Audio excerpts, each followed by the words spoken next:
Ngayong araw, isang murang tattoo na naman ang ibibigay natin para sa isang kusinero sa isang Spanish restaurant dito sa Pinas na dumayo pa all the way from Mandaluyong pero sa Nueva Ecija talaga ang probinsya niya. Siya nga pala ay katrabaho ng kuya ng dati kong kaklase at kaibigan na malapit lang din dito sa Baras ang bahay. Anyway, client requested na ituloy daw namin ang paikot Polynesian sa kaniyang kanang braso. Yung existing tattoo niya kasi, ebitin. Kaya naman, thankful ako at ako ang napili ni Bossing at pinagkatiwalaan para tapusin ang pyesa na to kahit na may kalayuan ang aking hideout sa kanyang tinitiran. Actually, di ko master ang style na to. Ilang beses na ako nakagawa ng poly pero ito ang pinakamalaki at pinaka-challenging. Ganito kasi yan. Kasi nga, may existing siya na kailangan bagayan nung ilalagay ko na bago. Also, mas madalas kasi na creative illustrations and graphic drawing sa mga ginagawa kong tattoos. And yung Polynesian kasi, it's more on lines, patterns, and curves. Unlike din sa mga ginagawa ko, kasi susundan ko lang yung stencil and mostly shading lang. And attention to detail yung kailangan. Pero gaya ng lagi kong ang sinasabi at talaga namang dapat kong gawin bilang ganti sa tiwala ni bossing na client, hindi ko to atrasan. Para sa akin, sa mga bagay na hindi natin gaano kabisado, isa lang naman ang mabisang gawin.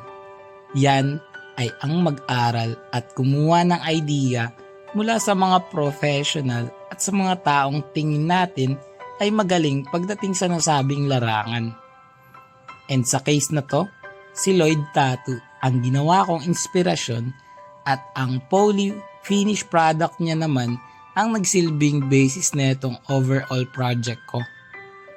Sabi nga nila, mastery starts on imitating others o paggaya. Then sa paglipas ng panahon, unti-unti na lang natin madidiskubre at ma-obtain ang sarili nating style.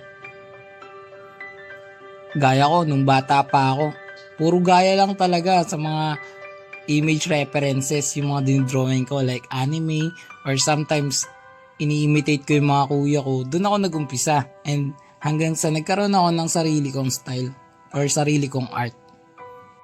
Actually, marami akong tattoo artists I frequently watch, fan of their uniqueness, the way they express themselves by tattooing, and the fact na they are doing what they want, which are obvious naman na galing sa kanilang passion at determination and lifetime experience.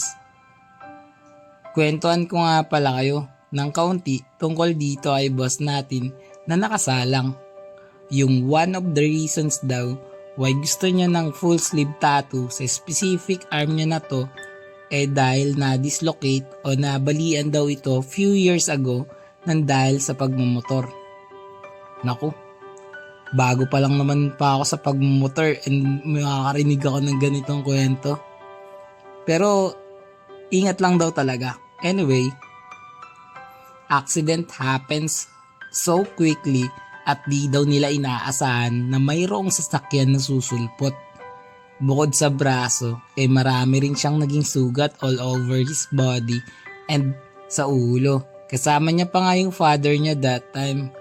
Thanks God na lang daw at na-discharge din naman daw sila from hospital after ilang days na of confinement.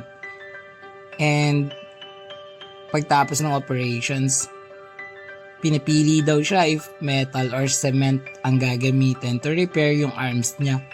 To make the story short, pinili niya yung semento. And eto na yung nangyari dun sa arm niya. As a result, he's happy naman regarding sa decision niya. Pero mas magiging masaya daw siya kung mapupuno ito ng tattoo para daw maging maangas. At iba na ang impression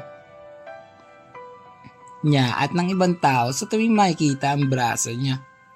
I know we all have insecure ano daw? Alam ko meron tayong mga insecurities. O yan na.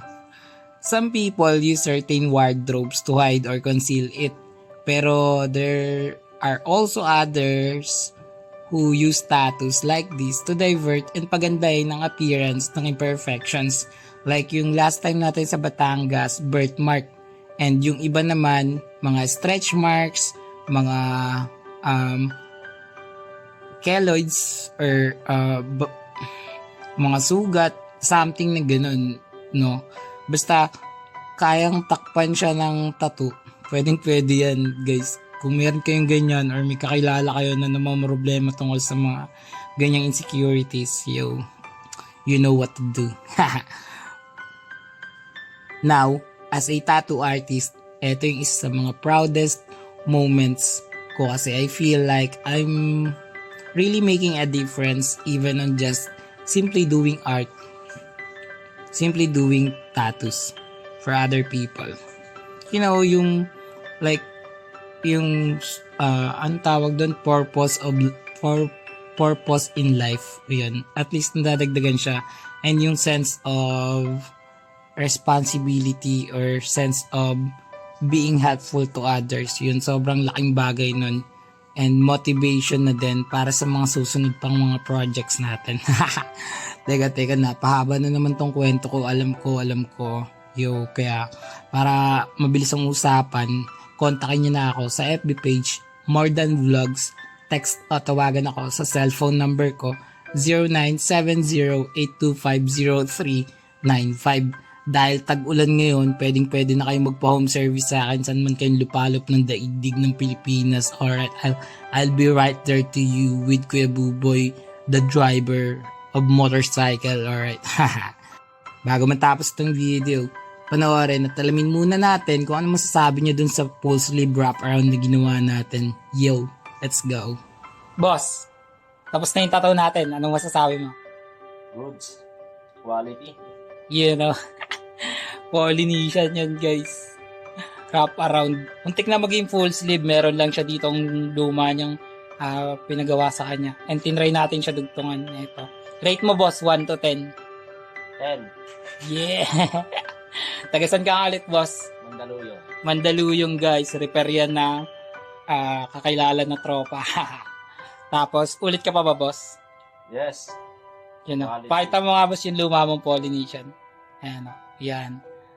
Yan yung luma niya. Tapos ito yung dinugtong natin. Tinry na lang natin na yung kakayanin natin kung paano siya. Ito, may pattern tayo na ginaya sa kanya. Ito, yung part na yan. Yan. Tapos yung iba, kinaya natin kay Lloyd. Ang pinakamalupit. Nakakilala ko. And, basta, isang braso pa lang yan, no? Yung may tattoo sa'yo, no? Sige, boss. Salamat sa tiwala. Thank you. Ayos.